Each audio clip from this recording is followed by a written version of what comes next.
Hello বন্ধুরা, তোমরা সকলে কেমন আছো? আর আমি আছি খুব ভালো। আষাঢ় মাসে তো প্রতি বছর নিয়ম করে বিপত্তারিণী পুজো হয়। তো এই বছরও সেটা আষাঢ় মাসে না পড়েছে শ্রাবণ মাসে।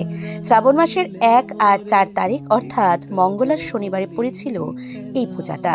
আমরা তার শেষের দিন অর্থাৎ মঙ্গলবারই দিয়েছিলাম। সেদিন সকাল সকাল ঘুম থেকে উঠেই মা সমস্ত কিছু তৈরি করেছিল। তবে তার আগের দিন যে বাজারগুলো আনা হয়েছিল সেগুলো ব্লগ আমার কাছে নেই। যাই হোক, পরদিন মা সুন্দর করে ঠাকুরঘর রেডি করেছে। দেখতে যে কি ভালো লাগছিল কি আর বলবো। দেখো, বাড়িতে যখন একটু পূজার পার্বণ হয় তখন সত্যি মনটা ভীষণ ভালো লাগে। আর যদি ঘরে এরকম বিপত্তারিণী পুজো, জগন্নাথের পুজো হয় তখন তো আরো ভালো লাগে। এই যে বিপত্তারিণী পুজোটা আমাদের বাঙালির কাছে এক ইমোশন, কারণ প্রতি বছর নিয়ম করে এই মাসেই করে থাকে। আর এদিন জানো তো প্রত্যেকের বাড়িতে পুজো থাকে, সেটা দেখতে আরো বেশি ভালো লাগে। সেদিন ছিল ভীষণ বৃষ্টি, মাঝে মাঝে বৃষ্টি পড়ছিল আবার থামছিল। যাই হোক, বৃষ্টি চলাকালীন সময় মা পূজাটা কমপ্লিট করে। তাতে আমি একদমই হাত বাড়াইনি। সর্বশেষ স্নান টান করে আমি পাঁচালিটা পড়েছিলাম, কারণ মা চলে গিয়েছিল রান্নাঘরে।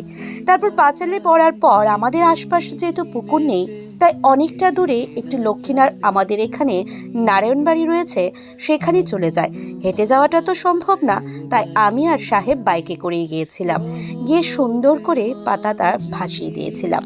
আচ্ছা বলো তো, তোমাদের নিয়মটা কেমন করে হয়?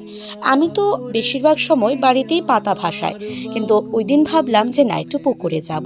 পুকুরে আর নদীতে ভাসালে মনটাও ভীষণ ভালো লাগে, আর আমি সেটাই করেছিলাম।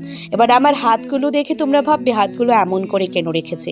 যখন গিয়ে প্রথমবার জলে হাত দিয়েছি তখন জল থেকে অনেক সিঁদুর আমার হাতে লেগে গিয়েছিল, তাই আমি হাতে পুরা সিঁদুর মাখামাখি হওয়াতে আমি ভালো করে পাতাটাও ভাসাতে পারিনি।